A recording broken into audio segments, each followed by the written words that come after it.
আসসালামু আলাইকুম। পৃথিবীর আইনা ইউটিউব চ্যানেলে আপনাদের স্বাগত। আমরা হযরত উসমান বিন আফফান রাদিয়াল্লাহু তাআলা আনহু এর জীবনে ঘটে যাওয়া কিছু সত্য ঘটনা বর্ণনা করছিলাম। আজকে এর ২২তম পর্ব। আব্দুল্লাহ বিন সালাম রাদিয়াল্লাহু তাআলা আনহু উসমান রাদিয়াল্লাহু তাআলা আনহু এর ঘরে প্রবেশ করলেন। তিনি তখন অবরুদ্ধ ছিলেন। তিনি মানুষকে চলে যাওয়ার আদেশ দিলে সবাই চলে গেলেন। তিনি ঘরে একা একা বসেছিলেন। আব্দুল্লাহ বিন সালাম ঘরে প্রবেশ করে তাকে সালাম দিলেন। তখন উসমান রাদিয়াল্লাহু তাআলা আনহু বললেন, আব্দুল্লাহ বিন সালাম, তুমি কেন এসেছো? তিনি বললেন, আমি আপনার সাথে রাত কাটাতে এসেছি, যতক্ষণ না আল্লাহ আপনাকে বিজয় দান করেন অথবা আপনার সাথে আমাকে শহীদ করেন। কেননা আমি দেখছি এরা আপনাকে হত্যা করেই ছাড়বে। যদি তারা আপনাকে হত্যা করে তবে তা আপনার জন্য কল্যাণকর আর তাদের জন্য ক্ষতিকর। উসমান রাদিয়াল্লাহু তাআলা আনহু বললেন, তোমার উপর আমার যে অধিকার আছে সে অধিকারে আমি তোমাকে বলছি, তুমি ফিরে যাও। তখন আব্দুল্লাহ বিন সালাম রাদিয়াল্লাহু তাআলা আনহু ঘর থেকে হতাশ হয়ে বের হয়ে এলেন। তিনি বের হয়ে এলে বিদ্রোহীরা তাকে ঘিরে একত্রিত হলো। তিনি তাদের সামনে আল্লাহর প্রশংসা ও গুণকীর্তন করার পর বললেন, তোমাদের পূর্বে জাতিরা যখন কোনো নবীকে হত্যা করত তখন হত্যার দিয়াত হিসেবে তাদের ৭০,০০০ লোককে হত্যা করা হতো। যখন তারা কোনো খলিফাকে হত্যা করত তখন তার দিয়াত হিসেবে তাদের ৩৫,০০০ লোককে হত্যা করা হতো। এখানে দিয়াত শব্দের অর্থ হলো শাস্তি। সুতরাং তোমরা বর্তমান খলিফার ব্যাপারে তাড়াহুড়া করো না। আমি তোমাদেরকে আল্লাহর শপথ দিচ্ছি, তার হায়াত শেষ হয়ে এসেছে, যা আমরা আল্লাহর কিতাবে পেয়েছি। তারপরও কি তোমাদেরকে ওই আল্লাহর শপথ দিচ্ছি যার হাতে আমার প্রাণ, যে ব্যক্তি তাকে হত্যা করবে সে কিয়ামতের দিন অবশ ও দুই হাত কাটা অবস্থায় আল্লাহর সাথে দেখা করবে। এখানে আমরা উসমান রাদিয়াল্লাহু তাআলা আনহু এর জীবনের শেষ কয়েকটি দিনের বিষয় দেখতে পাচ্ছি যে উসমান রাদিয়াল্লাহু তাআলা আনহু যখন ঘরের ভিতরে অবরুদ্ধ ছিলেন তখন আব্দুল্লাহ বিন সালাম রাদিয়াল্লাহু তাআলা আনহু তার ঘরে প্রবেশ করেছিলেন এবং তাকে এই বলে আশ্বস্ত করেছিলেন যে আমি আপনার সাথে ততক্ষণ পর্যন্ত থাকবো যতক্ষণ না আল্লাহ আপনাকে বিজয় দান করেন অথবা মানে আমি আপনার সাথে শহীদ হব। মানে তার কাছে দুটো অপশন, যে এক হচ্ছে সে তার সাথেই থাকবে, যদি আল্লাহ তাকে বিজয় দান করেন তখনও আব্দুল্লাহ বিন সালাম রাদিয়াল্লাহু তাআলা আনহু উসমান রাদিয়াল্লাহু তাআলা আনহুর সাথে থাকতে চাচ্ছেন, অথবা যদি তাকে হত্যা করে ফেলে, যদি তিনি শহীদ হন তাহলে তিনিও মানে উসমান রাদিয়াল্লাহু তাআলা আনহু যদি শহীদ হন তাহলে আব্দুল্লাহ বিন সালাম রাদিয়াল্লাহু তাআলা আনহু শহীদ হতে প্রস্তুত আছেন। কিন্তু এখানে আমরা যেটি পেলাম সেটি হলো যে উসমান বিন আফফান রাদিয়াল্লাহু তাআলা আনহু আব্দুল্লাহ বিন সালাম রাদিয়াল্লাহু তাআলা আনহুকে অনুরোধ করলেন এই বলে যে তোমার উপর আমার যে অধিকার আছে সেই অধিকার নিয়ে আমি বলছি, তুমি এখান থেকে চলে যাও। তো আব্দুল্লাহ বিন সালাম যখন উসমান বিন আফফান রাদিয়াল্লাহু তাআলা আনহুর ঘর থেকে বের হলেন তখন সামনে যে জনতা ছিল, অর্থাৎ যারা বিদ্রোহীরা ছিল কিংবা অবরোধকারী যারা ছিল, তাদেরকে উদ্দেশ্য করে আব্দুল্লাহ বিন সালাম রাদিয়াল্লাহু তাআলা আনহু এটা বললেন যে তোমরা উসমান বিন আফফান রাদিয়াল্লাহু তাআলা আনহুকে হত্যা করো না, কারণ যে তাকে হত্যা করবে সে ব্যক্তি কিয়ামতের দিন অবশ্য দুই হাত কাটা অবস্থায় আল্লাহর সাথে দেখা করবে। অর্থাৎ উসমান বিন আফফান রাদিয়াল্লাহু তাআলা আনহুর যে কতটা মর্যাদা সেটা এখানে উনি তুলে ধরার চেষ্টা করেছেন। এছাড়া উনি আরেকটা উদাহরণ দিয়েছেন যে নবীদেরকে যখন হত্যা করা হয়েছে তখন তার দিয়াত হিসেবে, দিয়াত অর্থ এখানে শাস্তি হিসেবে, যারা হত্যা করেছে তাদের ভিতর থেকে ৭০,০০০ লোককে হত্যা করা হতো এবং খলিফাকে যখন হত্যা করা হয় তখন তার দিয়াত হিসেবে ৩৫,০০০ লোককে হত্যা করা হতো। এরকম একটি বিষয় কিন্তু উনি উল্লেখ করেছেন বিদ্রোহীদের মাঝে। অর্থাৎ উসমান বিন আফফান রাদিয়াল্লাহু তাআলা আনহু এর প্রতি ভালোবাসা থেকে, তার সম্মানের প্রতি তাকে সম্মান দেখিয়ে কিংবা তার যে মর্যাদা রয়েছে আল্লাহর কাছে সেই ব্যাপারে কিন্তু আব্দুল্লাহ বিন সালাম রাদিয়াল্লাহু তাআলা আনহু অবরোধকারীদেরকে সতর্ক করেছেন। আমরা এখান থেকে সেটি দেখতে পাচ্ছি। যদিও এই ঘটনাগুলো খুবই হৃদয় বিদারক, যে সেই সময় উসমান বিন আফফান রাদিয়াল্লাহু তাআলা আনহু ঘরের মাঝে আটকা পড়ে আছেন, তাকে বিদ্রোহীরা অবরোধ করে রেখেছেন। ঠিক সেই সময়কার ঘটনা। আসলে আমরা যদি এটা চিন্তা করি, এটা কিন্তু খুবই দুঃখজনক একটি ঘটনা ছিল। কিন্তু তারপরও আমরা যেটা বলতে চাচ্ছি সেটি হলো যে উসমান বিন আফফান রাদিয়াল্লাহু তাআলা আনহু তো শহীদ হয়েছেন এবং উনি যে শহীদ হবেন এটা কিন্তু আগেই বলা হয়েছিল।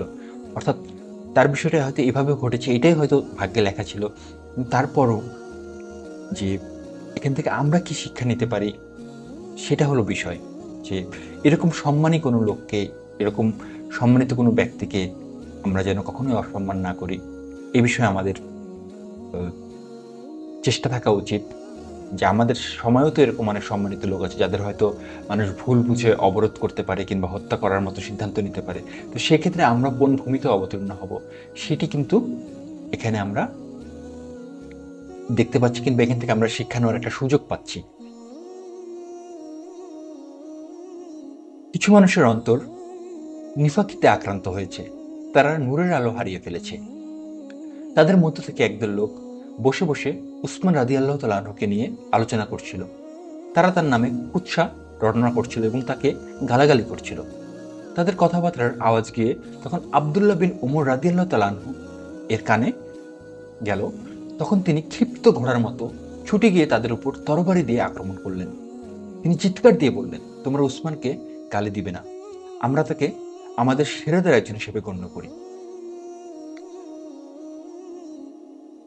অর্থাৎ উসমান রাদিয়াল্লাহু তাআলা আনহুকে যখন সেই বিদ্রোহীকারীরা কিংবা অবরোধকারীরা অথবা তার বিপক্ষে যারা দাঁড়িয়েছেন, যারা তাদেরকে এখানে এইভাবে অভিহিত করা হয়েছে যে সেই লোকগুলো আসলে তাদের নূরের আলো হারিয়ে ফেলেছে। অর্থাৎ তাদের অন্তর এমন হয়ে গিয়েছে যে তারা আসলে বুঝতে পারছে না যে তারা আসলে কি করছে কিংবা কোনটা করা ঠিক কোনটা করা ঠিক নয়। কারণ এখানে দেখুন যে উসমান রাদিয়াল্লাহু তাআলা আনহু উনি জান্নাতবাসী, উনি জান্নাতে যাবেন, এতে কোনো সন্দেহ নেই, কারণ এটা আগেই বলে দেওয়া হয়েছে। এছাড়া তার কত সম্মান, কত মর্যাদা, কিন্তু সেই মানুষটাকে নিয়ে কিছু মানুষ গালাগালি করছে, তার নামে কুৎসা রটাচ্ছে। এমত অবস্থায় আব্দুল্লাহ বিন উমর রাদিয়াল্লাহু তাআলা আনহু, অর্থাৎ উমর ইবনে খাত্তাব রাদিয়াল্লাহু তাআলা আনহু এর পুত্র, তিনি কিন্তু ক্ষিপ্ত হয়ে ঘোড়ার মতো ছুটে গিয়ে তাদের উপর তরবারি দিয়ে আক্রমণ করেছেন যে তোমরা উসমান রাদিয়াল্লাহু তাআলা আনহুকে গালি দিও না, কারণ উনি একজন সম্মানিত লোক।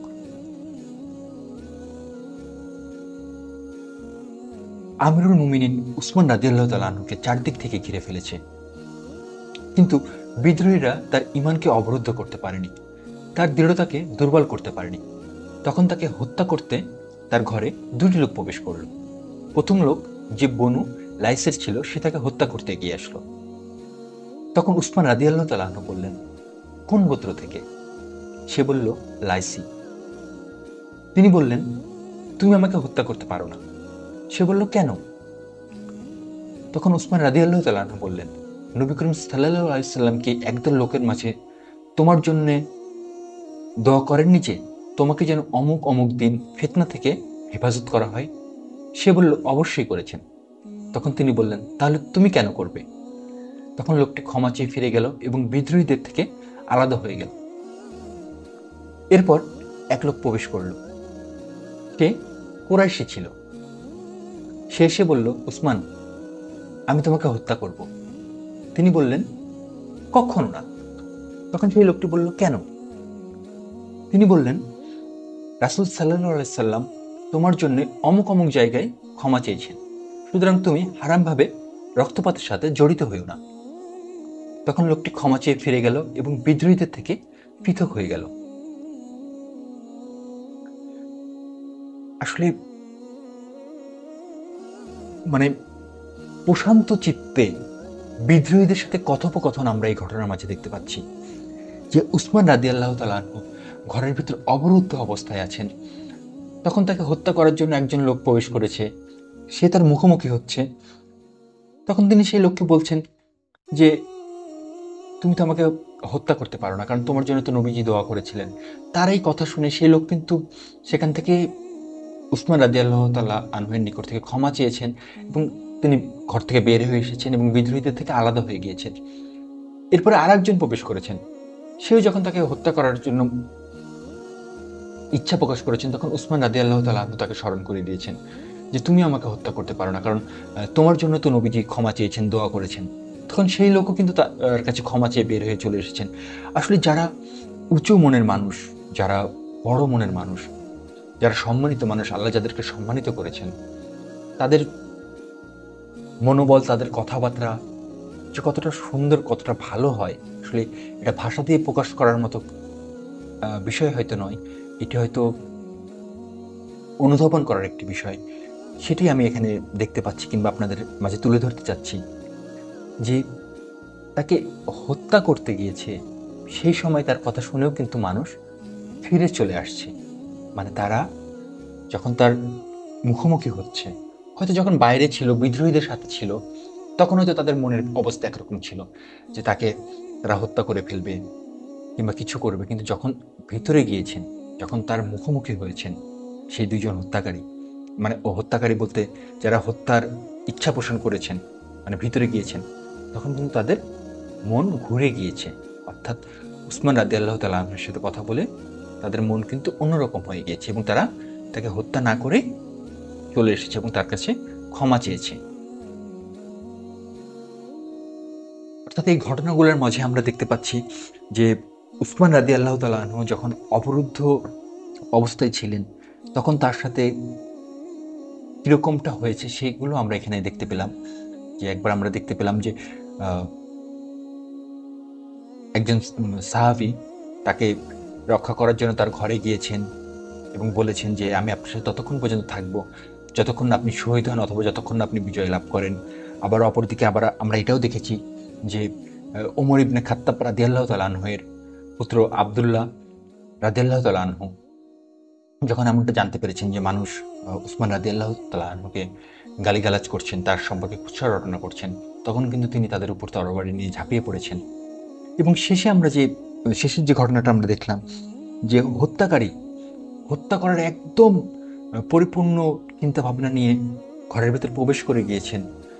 মানে ঘরের ভেতর প্রবেশ করেছেন উসমান রাদিয়াল্লাহু তাআলা আনহু যে ঘরে রয়েছেন, সেখানে কিন্তু উসমান রাদিয়াল্লাহু তাআলা আনহু একা রয়েছেন। তাকে হত্যা করতে গিয়েছেন, তখন উসমান রাদিয়াল্লাহু তাআলা আনহু যখন কথা বলেছেন, তখন কিন্তু তাদের মন অন্যরকম হয়ে গিয়েছে, মন ঘুরে গিয়েছে। তাকে হত্যা না করে ফিরে এসেছেন।